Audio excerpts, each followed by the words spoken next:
కానీ సూది బట్టి లోపలికి అంత ముంచాదు, లోపల ఉండాలి కదా మరి.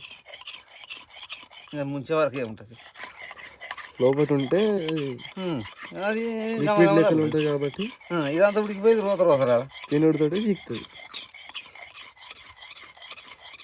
పోయిన సంవత్సరం పెట్టిన పొడిచేది సార్ అదే అన్నాడు, పోయిన సంవత్సరం పెట్టిన కదా అన్నాడు.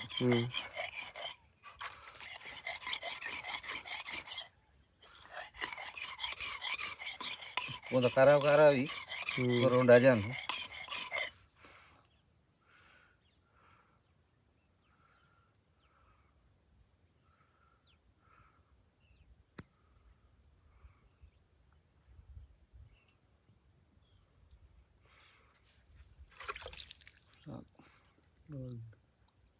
ఇంటికి పోతే మెరుతుంది.